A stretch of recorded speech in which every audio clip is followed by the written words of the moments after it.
Roma Wines, R-O-M-A, made in California for enjoyment throughout the world. Roma Wines present Suspense.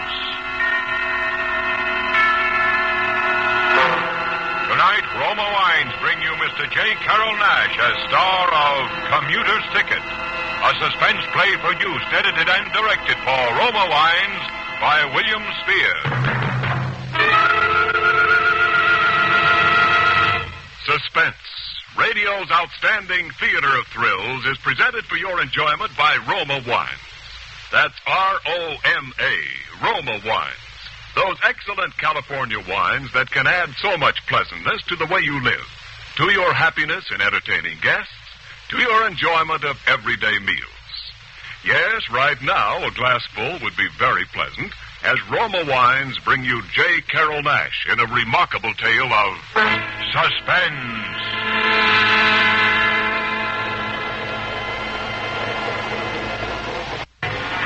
Ever ride a commuting train? If you have, you probably don't think anything of it. Not if you're one of the regulars. Commuters are just people coming from one place and on their way to going someplace else. What happens in between doesn't mean a thing. They don't remember it afterwards. They don't see the scenery. They look right at faces beside them and don't see them. I know. I used to ride the 8:15 into the city to work every morning and the 5:45 home in the evenings. Yeah, I used to ride the trains.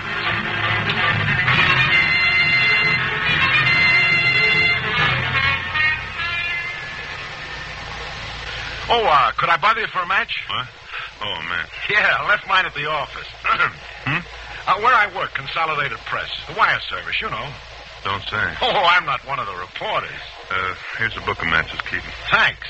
No, I repair teletype machines. You know, the machines that print the news when it comes in and relay it out to the newspapers all over the country. Don't say. Funny trades people get at it. Now, me, I was a speed typist. The fellow on my shift was a telephone man. Both wind up in the same place, repairing teletype printers. It's a whole profession, you know. Most people don't know it exists. But there you are. They break down just like any other machine. Oh, what's your line?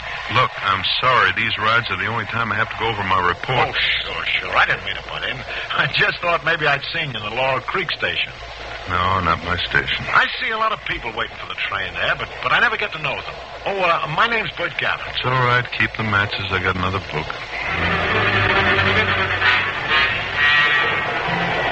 You ride right along beside the same people, or the same kind of people anyway, for weeks, months, years. Nobody knows you're there. The same conductors see you every day, and still they ask you what's your station. I got so I took it for granted like any other commuter. Then I got to thinking about it again, especially on the down peninsula runs, going home to that house that didn't have any love in it anymore.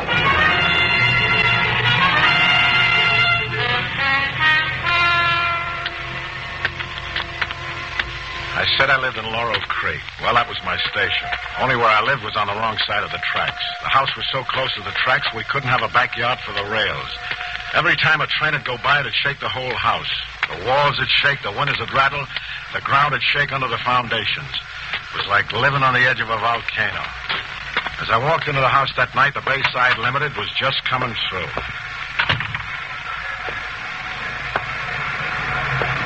Alva! Hey, Alva! Who is it? That you, Bert? What are you doing home? Did you lose your job? Wait till it gets past. I can't hear you. What? What's that you said? Oh, I said shut up.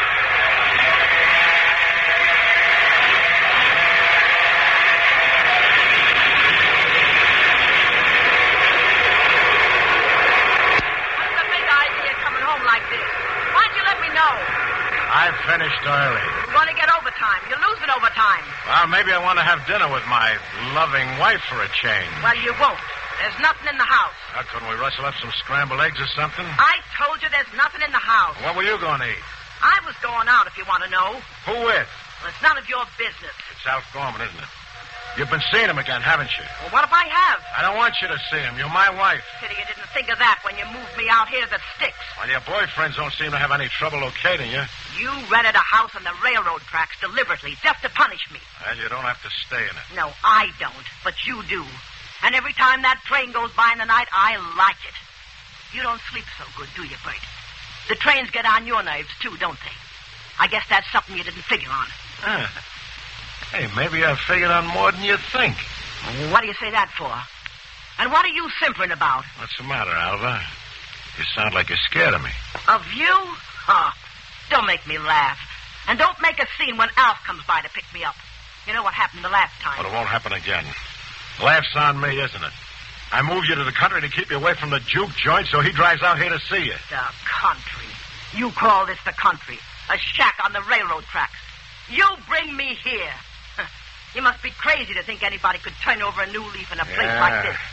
Maybe I am crazy, but not the way you think. Now, there you go again, getting that silly look on your face.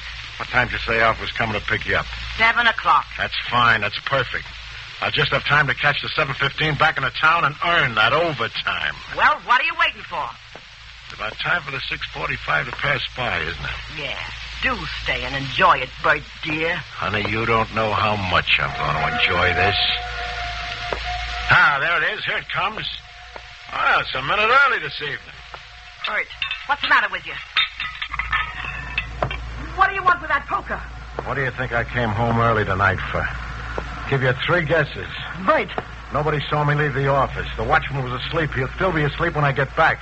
As far as the police will know, I never left there. I was there all night fixing the printers. Earning my overtime. Bert, don't do it. You'll never get away with it. Everybody saw you coming out in the train. It'll be the same going back. You can't help being seen. So many people on those trains. What you don't know, honey. What you don't know. I'll scream. I'll scream so loud the neighbors will hear. Nobody's going to hear anything except this train. There, there's the big baby now. A nice, long train. Long and loud. Go ahead. Scream your head off. Bert, put that down. You don't know what you're doing, Bert. Get away from me. Oh, Bert, please, listen. Down, Bert. Down, Bert.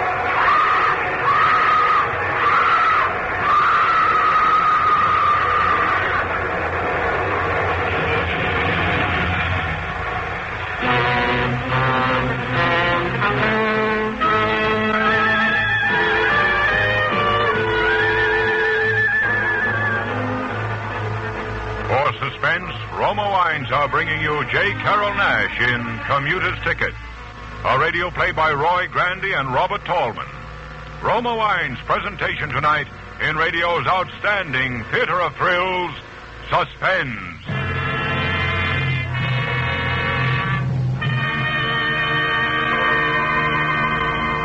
Between the acts of Suspense, this is Ken Niles with a friendly suggestion.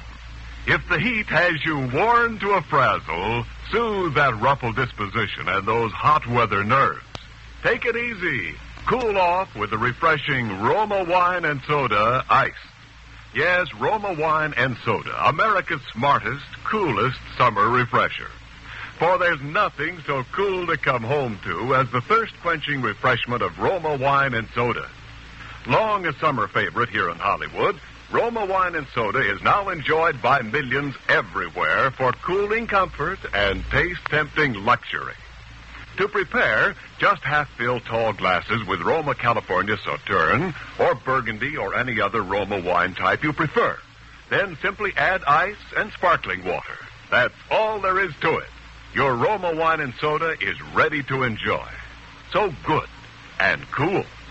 And remember, Roma wine is selected for you from the world's greatest wine reserves. That's why a refresher made with Roma is better tasting every time. So for luxurious, low-cost refreshment, insist on Roma. R-O-M-A. Roma wines. Enjoyed by more Americans than any other wine. And now, Roma Wines bring back to our Hollywood soundstage J. Carrol Nash as Bert Gavin in Commuter's Ticket, a tale well calculated to keep you in suspense.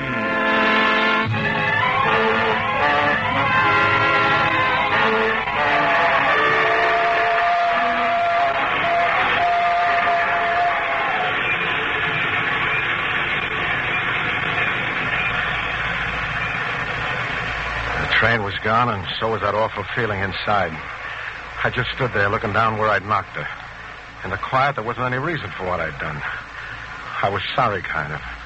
I didn't want her dead now. But I had to follow it through. Had to work fast. Alf was coming for it at 7. He'd find her body. Maybe they'd try to hang it on him. That was a laugh. It was just a small noise when I picked up the poker, but even that scared me. I had to wipe it off, though. Those small sounds a man makes when he's alone around the house. I heard every step I took. I'd have given anything for another train to break up the silence. But there wouldn't be another train to the one I had to get on. I had to work fast if I was going to catch it. I opened a broom closet and got out a stepladder. I set the ladder up and climbed to the top of it, feeling dizzy. What I wanted was in a pewter mug on top of the sideboard. I got it in a hurry and climbed down. It was over $2,000 in cash. I'd been saving it for a long time. I needed it now. I might not be coming back to this house. I meant to put a ladder away and streak out of there before Alf put in his appearance. The buzzer stopped me cold. It was him, all right. I could see his shadow on the frosted glass of the front door. In a minute, he tried the door. I didn't know whether it was locked or not. I didn't wait to see. I hid out the back way.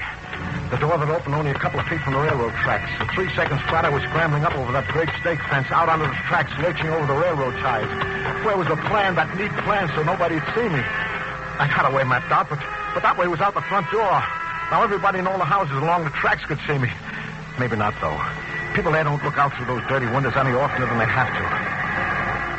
At the station, I huddled back on a bench in the darkest corner and waited.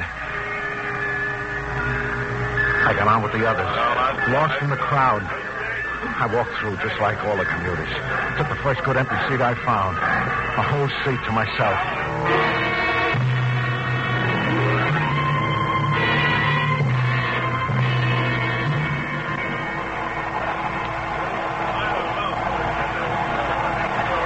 Mind if I sit here? What? Oh, no. I just thought maybe your wife. Wife? Well, that may be that you were holding this seat for somebody. Oh, no, it's okay. Oh, thanks. Well, say, this suits me. You know, I don't like it when there isn't somebody to talk to. Yes, sir, my name's Elmer Russell. What's yours? You must not ride on the trains very much. You guessed it. From what I hear, people don't meet up with each other very much, not on these commuting trains. I only use them since I'm working nights. I used to drive in. What was your name now? Hey, what'd you do to your hand? My hand, what? Well, you must have cut yourself. Look, it's all covered. Oh, yeah. Well, excuse me, just saw a friend of mine going to the car ahead. I wanted to see him on a matter of... I rushed on out of the car, my heart pounding. I went in and washed my hands. Out of all the passions on that train, I had to get beside somebody who didn't have the commuter's habit. And blood on my hands. Well, what was the difference? Nobody ever questioned him about me.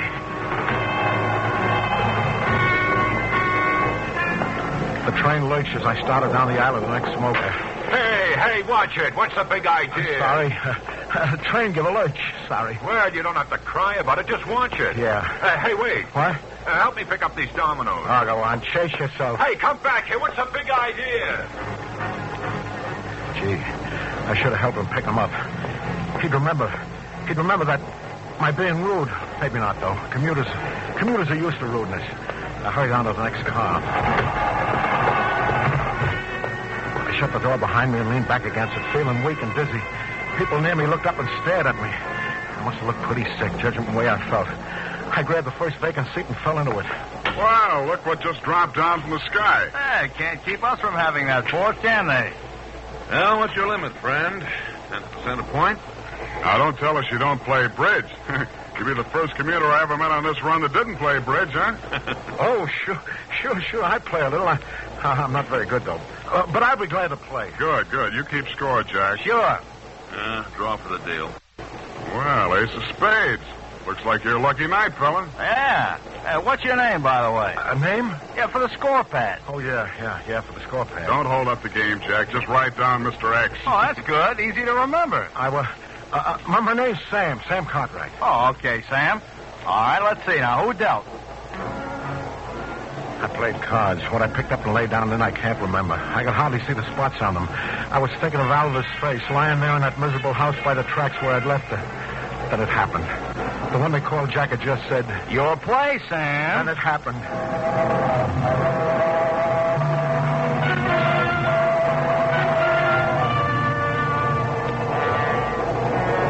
only the train going through the tunnel, but it brought it all back.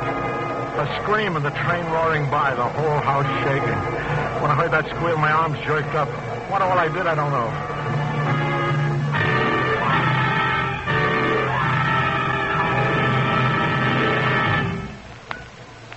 Well, what's the matter, Sam? Oh, nothing. Well, play. We won't finish your rubber at this rate. Play, yeah.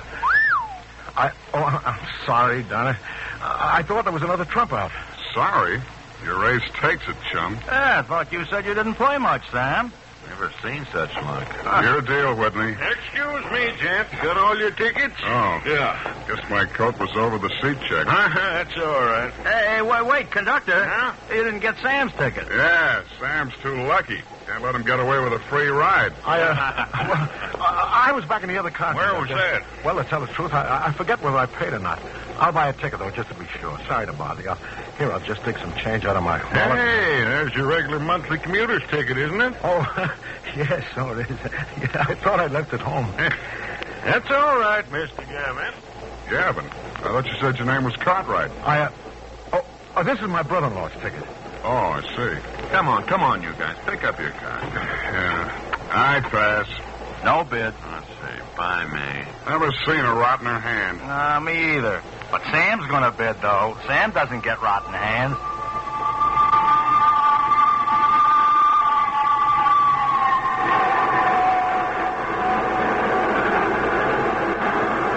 Well, Sam, how about it? Oh, no. Hey, what's the matter with you, anyway? You look sick. What's the matter with you? Oh, I'm all right. Leave me alone, will you?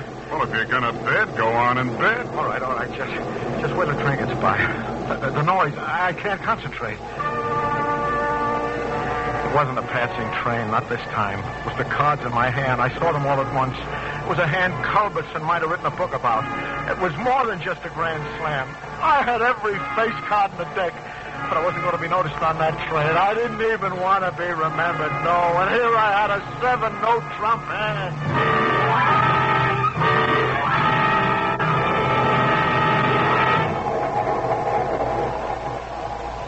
Well, come on, bid, man, bid. I should.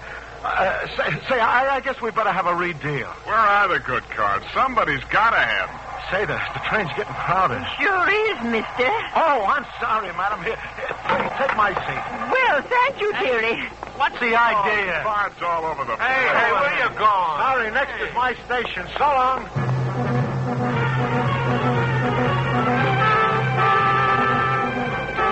Well, I got out of showing that hand. But there was that abrupt departure to remember, and I'd given my seat to a woman. You don't see people giving seats to ladies very often these days. In the next car, I stopped on the aisle and stood wedged in tight by the crowd. I was shaken, so it must have attracted attention. Then the conductor came through. Ticket. Didn't get your ticket. Well, you punched my ticket. It was in the other car. I was playing cards, remember? Remember? Let me think now. No, it's all right. Here. I have my commuter's ticket. You can punch it again. Oh, here, it must be in my other pocket. Gee, where'd I put it? I couldn't have lost it. Well, never mind this time. But after this, take your seat check along when you move from car to car. Makes a lot of trouble for us when you don't. Then you do remember? Well, never mind about that. Tell me, do you remember punching my ticket? Do you remember me? Can't say as I do. One face gets to be just like another when you work the train so long. I'll just take your word for it.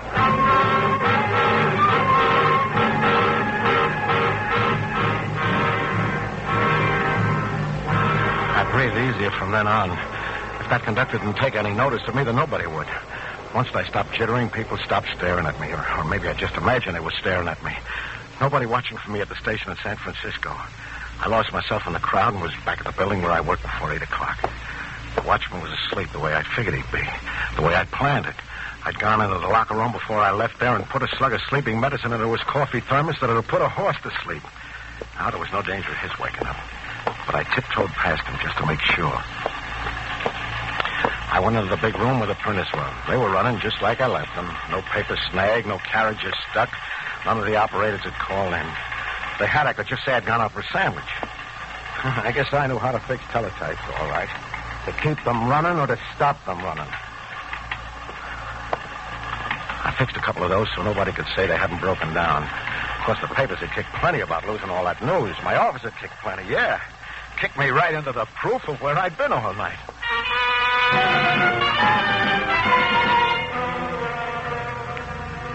It was daylight before I left. On the way out, I tripped over the night watchman. I wanted him to see me leave, but he didn't stir. I shook him a couple of times, but he didn't wake up. So I stamped my card myself and went on my way. He'd give the right testimony in any case. He wouldn't dare admit he'd been asleep on the job. Well, I bought a newspaper and started for the depot, feeling pretty good. There wasn't anything in the paper about what I'd done to Alva. I was sure there wouldn't be. I had one eye on the city news ticker all night. Maybe Alf didn't go in. Maybe they hadn't found a body yet. That's what I kept telling myself. Yeah, that's what I kept telling myself. Mr. Gavin? Yeah, I'm Bert Gavin. My name's Daniels. Detective Inspector Daniels. I'd like to ask you a few questions. Why, certainly, Inspector. What is it? Well, first, I think you'd better give an account of your movements last evening and last night. Oh, well, that's easy enough. I spent the whole night at Consolidated News where I work. A couple of machines broke down, and I had to stay there and repair them. Fixing the teletype printers, that's my job. Yeah, I know. You're under arrest, Mr. Gavin, on suspicion of murder. Oh, now, wait a minute. You're making a big mistake, Mr. Inspector. I don't know what happened here, but I've been there the whole night, and I can prove it. I've got my time card and the night watchman as a witness. Well, you picked a mighty poor witness, Mr. Gavin. What do you mean? That night watchman's dead, and you know it because you killed him, didn't you, Gavin? Oh, listen, I don't get it. I told you the truth. He was alive at 6 o'clock this morning. He stamped my time card. I think we'd better go somewhere private where we can take down your statement. Okay, but listen, Inspector, you're on the wrong track. Honestly, why did I take such pains to prove I was there last night if I was a guilty party? Well, I suppose you figured there's no use lying about what we can prove. Your story had to check with your wives. My wife? Yeah. Oh, we had a little trouble locating her, but she gave us a statement. Where'd you locate her? In the hospital. She had a bad accident, fell off a stepladder and cracked her head on an andiron. Oh, is she all right? Oh, sure. Luckily, a friend dropped in just after it happened, and they got her to the hospital in time. Well, listen, you've got to take me there. I've got to see her right away. Yeah, sure. After we get your statement and the money. What money? Why, the money you killed the watchman for, a little over $2,000, wasn't it? See, the way we got it figured, you put sleeping stuff in his coffee and then went after the safe. He came to and surprised you, so you let him have it with a wrench. Being dopey and an old guy, it was just too much for his heart. We got you cold, Gavin. Your prints are all over that wrench. Nice, fresh prints. Oh, listen, you got me all wrong. What time did it happen? Oh, around 7:30, the doctor figures. Then I can prove I didn't do it. I was home at 7:15, and I took the 7:15 back to town. My wife will tell you that. Will she? The way she told it to us, you weren't home at any time, and if I'm any judge of people, she'll stick to that story. But I can prove I was on that train. I talked to people. I lost my commuter's ticket. The conductor will remember me. Yeah? Most of those people will be on the train again tonight. They'll remember. I had a 7-0 Trump hand at bridge. Oh, they'll remember.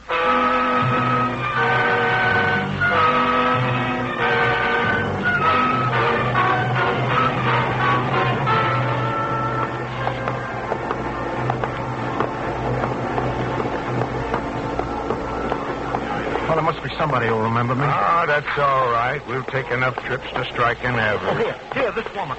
Hello, do you remember me? I beg your pardon? 2 nights ago on this car. Remember, I gave you a seat. Oh, how considerate. Do you remember me? Let me think, dearie.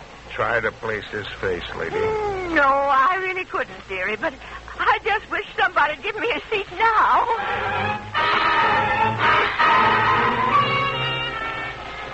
And I'd been afraid she'd remember me. While we walked through all the cars, I couldn't find any of the other witnesses, not even the conductor. But Daniels was understanding. He let me try the 7:15 with him the next night.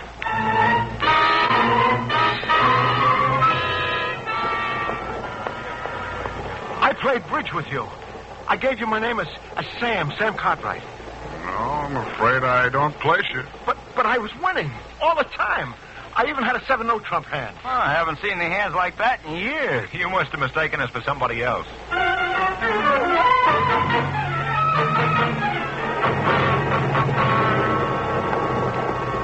Oh, here, at last. You remember me. Well, if you don't mind, I have this reading that I... Well, we met the other night, 5 nights ago it was.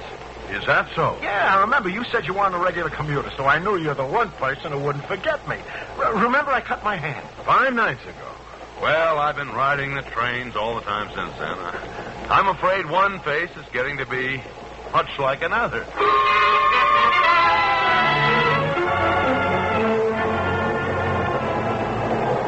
Well, that does it, Gavin. Come clean now. But I did take the 7:15 that night. I'm telling the truth. There, that's the conductor. Huh? Out on the platform. Look, I found the conductor. Why bother, Gavin? Conductor, do you remember seeing me on this run a week ago? Well, I'm afraid one face is pretty much I know, but I lost my commuter ticket. We talked about it. Lost a commuter ticket? What's the name? Bert Gavin. Can't you remember me? No, but I might have some tickets here. I find a few strays once in a while. Oh, that's it. That's my ticket. Let me see that. My ticket. There's my name on it, see?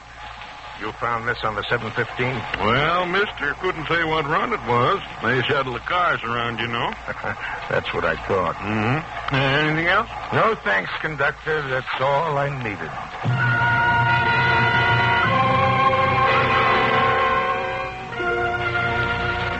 They had me cold. For murder I didn't commit.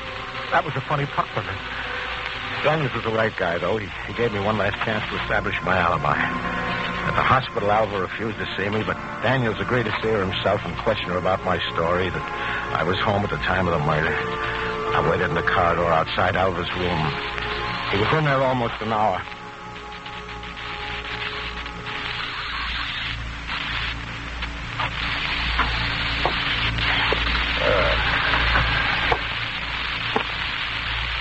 Well, Gavin? Did you get anywhere? Did she tell you anything? Yeah. Yes, he told me plenty. She told you I was home? I couldn't have murdered the watchman? She signed a detailed statement to that effect. So my alibi's good. Oh, sure, I couldn't have killed the watchman. Oh, your alibi for the watchman will stick all right, Gavin. But I'm afraid we'll still have to hold you for murder. You see, your wife just made a new statement telling us what actually happened when you came home. Well, yeah, sure. We had a quarrel. I'm sorry. Matter of fact, I should have told you. And just after she signed the statement, she passed away. What? Dead? She's dead? Are you sure? Oh, there's no doubt about it, Gavin. Well, it's getting late. I gotta check in. You ready to go? Yeah. You think they'll give me an inside cell? I can get you one if you want it. Thanks a lot. I'd like that. Nice and quiet. Away from the train.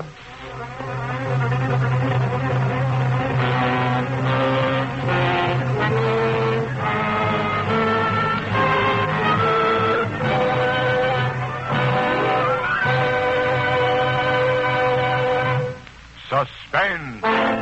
Presented by Roma Wines, R-O-M-A, made in California for enjoyment throughout the world. Before we hear again from J. Carroll Nash, the star of Commuter's Ticket, tonight's suspense play, this is Ken Niles with a Hollywood party idea for the ladies.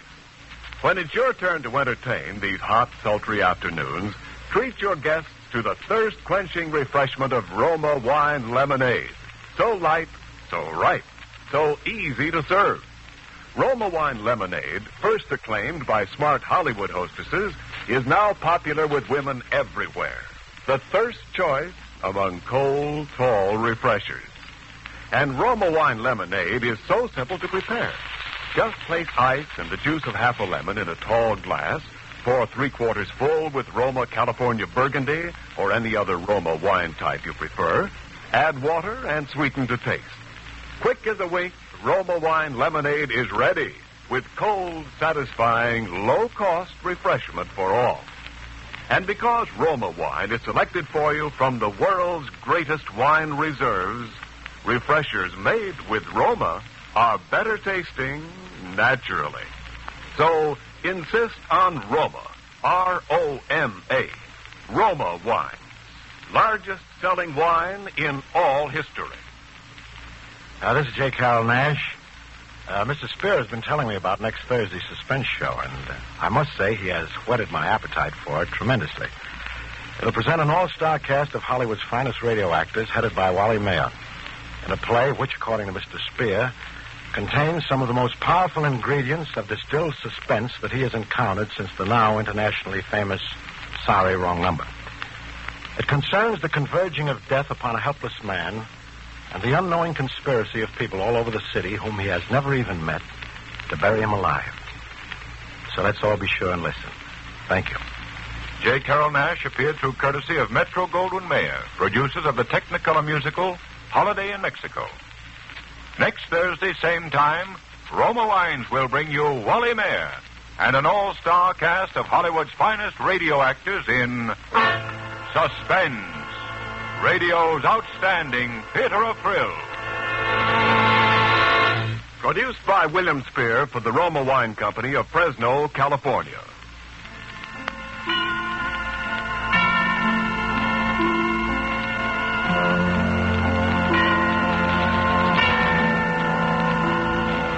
Suspense is broadcast from coast to coast and to our men and women overseas by shortwave and through the worldwide facilities of the Armed Forces Radio Service. This is CBS, the Columbia Broadcasting System.